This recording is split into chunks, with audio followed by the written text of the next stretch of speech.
میں شاعری اشعار انشاءاللہ بعد میں پہلے آپ کی خدمت میں شہزادی حضرت ام کلثوم سلام علیہا کی ولادت سے اللہم صلی علی محمد و علی محمد وعجل فرجہ.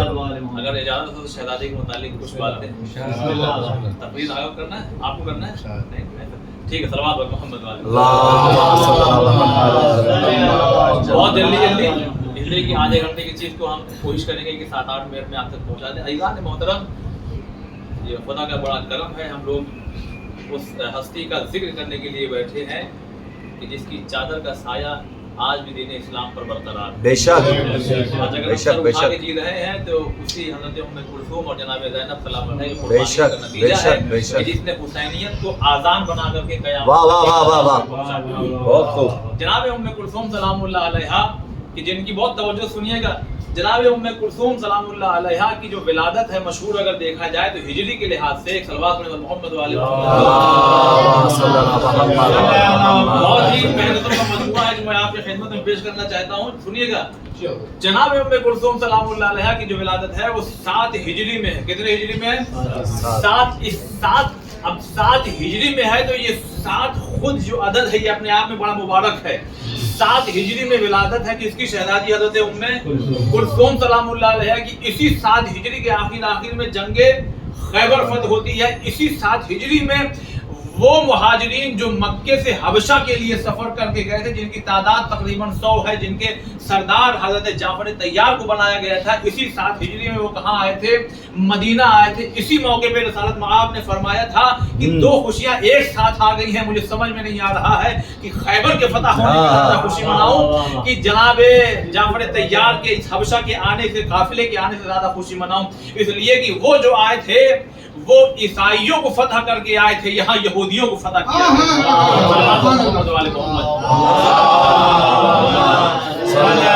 دونوں جگہ اسلام کا پرچم لہرایا تھا، وہاں عیسائیت پر، یہاں یہودیت پر لہرایا تھا.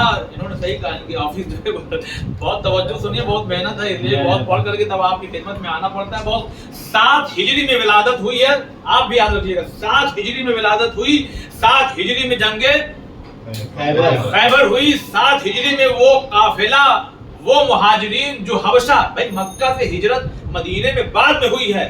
5 بعثت میں پہلے حبشہ کے لیے ہجرت ہوئی ہے جس میں تقریباً 100 لوگ تھے، اور جناب جعفر طیار اس کے ہیڈ بنا کر کے، سرپرست بنا کر کے بھیجے گئے. تو 7 ہجری میں یہ قافلہ بھی آیا ہے.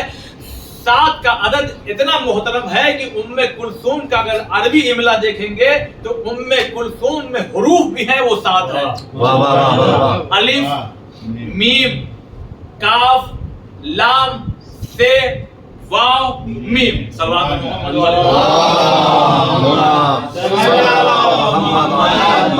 دیکھیں 7 حروف حضرت ام کلثوم سلام اللہ علیہا کے نام میں بھی ہے. تو یعنی یہ 7 عدد اتنا مبارک ہے کہ اللہ نے قرآن میں اگر پہلا کوئی سورہ نازل کیا تو 7 آیتوں والا، اگر کوئی پہلا سورہ بھی نازل کیا تو 7 آیتوں والا. اگر اللہ نے سال بنایا اور اس کو ہفتے میں بدلا تو وہ بھی 7 دن کا. اگر انسان مکے میں پہنچ جائے طواف کرنا ہو تو 2-3 نہیں، بولیے 7 چکر لگانا پڑے گا. اگر زمین کے طبقات دیکھے جائیں تو وہ 7 عدد پائے جاتے ہیں. محمد والے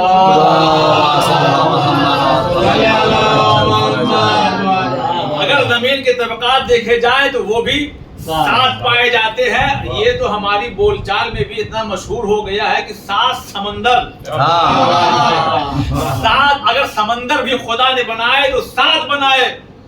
بدر میں لڑنے والے 313 اگر ان کی عدد کو جوڑا جائے 313، 7 تھوڑا سا بولیے 313 کتنا ہو گیا؟ امام کے خاص جو نائبین، جو امام کے چاہنے والے ہوں گے وہ بھی کتنے ہوں گے؟ ان کی بھی عدد اگر جوڑیے تو کتنا ہوتا ہے؟ 313 ہوتا ہے. صلوات پر محمد والے.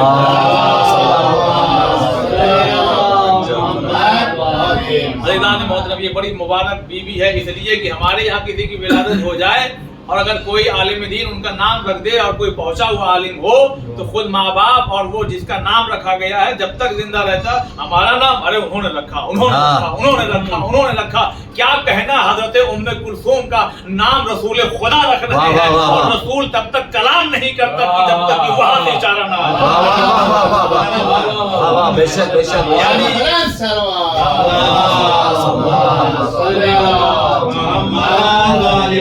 گھر میں ایک عالم اگر نکل جائے تو انسان نسلوں تک فخر کرتا ہے. اور کیا کہنا شہزادی حضرت ام کلثوم کا, اگر نانا ہے تو انبیاء کا سردار, بابا ہے تو اوصیاء کا سردار, نانی ہے تو ملکۃ العرب ہے, ماں ہے تو سیدۃ النساء العالمین ہے, اگر بھائی ہے تو جوانان جنت کے سردار. سلام پر محمد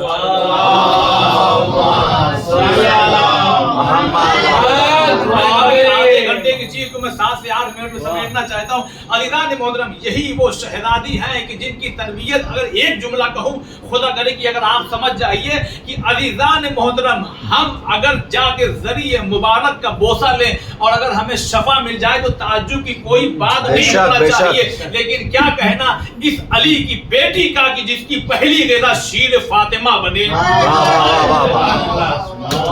جس کی غذا پہلی شیر فاطمہ بنے.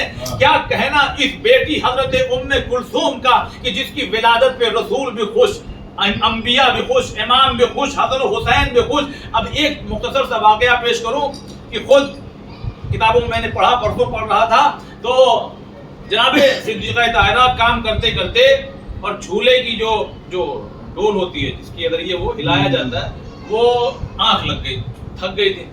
جب آنکھ کھلی تو دیکھا کہ جھولا ہل رہا ہے, ایسا لگ رہا ہے کہ جیسے کوئی جھولا رہا ہے, ایسا لگ رہا ہے کہ جیسے کوئی جھولا رہا ہے. اتنے میں دق الباب ہوا, جی کون؟ آپ کا بابا.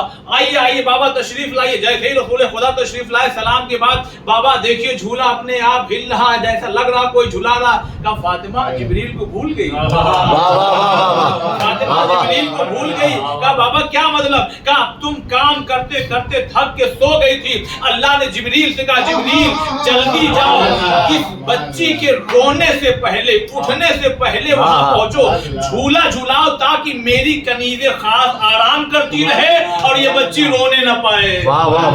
جس کا ناز خدا اٹھائے اس سے حضرت ام کلثوم کے. بہت خوب بہت خوب بہت خوب, بے شک بے شک.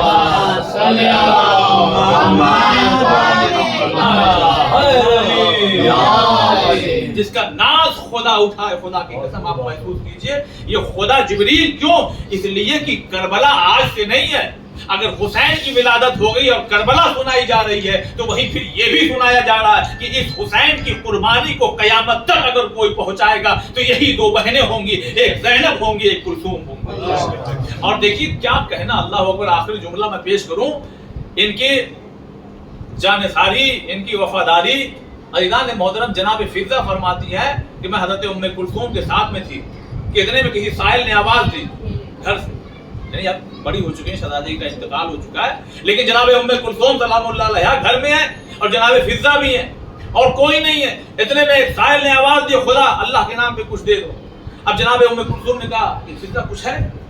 چاروں طرف دیکھا کچھ نہیں. آپ تو جانتی ہیں فاقہ چل رہا, کچھ نہیں ہے. کہا کچھ نہیں ہے. کہا مجھے حیا آ رہی ہے, مجھے حیا آ رہی ہے کہ میں اسے واپس کیسے پڑھتا ہوں. خدا کی قسم جائیے یہ نظارہ آپ کو 40 میں دیکھنے کو ملے گا جو میں نے بھی دیکھا ہے کہ اگر موقف میں کھانا کھلاتے کھلاتے اگر ختم ہو گیا تو جو وہاں کے سرپرست ہیں میں نے دیکھا وہ آئے ہی نہیں باہر. کیوں؟ اس لیے کہ کیسے کہیں حسین کے اداروں سے کھانا ختم ہو گیا. تو جب ان کے چاہنے والوں کی یہ شان ہے تو پھر ان کی کیا شان ہوگی. بس جلدی سے مصلی بچھایا, مصلی بچھا کر کے 2 رکعت نماز پڑھی, نماز پڑھ کے خدا سے دعا, اور دعا کا بہترین انداز یہی ہے کہ آنکھوں سے اشک جاری ہو جائے. سجدے میں گئی, جیسے ہی آنکھوں سے اشک جاری ہوا وہ اشک نہ رہا بلکہ موتیوں میں تبدیل ہو گیا. فضہ نے کہا شہزادی ارے جلدی دیکھیے آپ کی جانماز پہ 2 موتی نظر آ رہے ہیں. بس ایک مرتبہ شہزادی نے سجدے کو اور طول دیا, کہا اللہ تیرا لاکھ لاکھ شکر ہے, اے فضہ جلدی آؤ, ان 2 موتیوں کو لو اور لینے کے بعد اس سائل کو دے دو. میں کہوں گا بی بی فاقہ آپ کے گھر میں ہے. کہا یہی تو اہل بیت کے گھر کی شان ہے, خود بھوکے رہتے ہیں مگر دوسروں کو کھلاتے ہیں. بے شک. اور ان 2 موتیوں کے بارے میں جانتے کیا لکھا گیا؟ اس سائل نے جب بازار میں گیا تو جس جوہری کو بیچا تو پہلے تو وہ حیران اور تنگ رہ گیا کہ ایسا موتی تو کبھی قیمتی ہم نے آج تک نہیں دیکھا. لیکن جب اس نے خرید لیا تو اس کے بارے میں یہ لکھا گیا کہ جب تک یہ موتی اس کے پاس تھا کبھی یہ فقیر نہیں ہوا. واہ واہ واہ واہ. کبھی یہ فقیر نہیں ہوا. اب آپ کی تسلی کے لیے اور ہم لوگوں کے حوصلہ افزائی کے لیے میں ایک جملہ کہوں. آج اسی بی بی کی ولادت کے متعلق یہاں جشن ہو رہا ہے.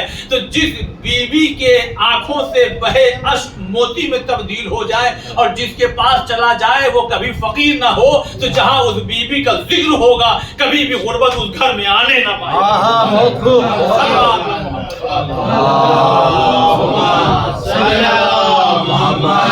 محمد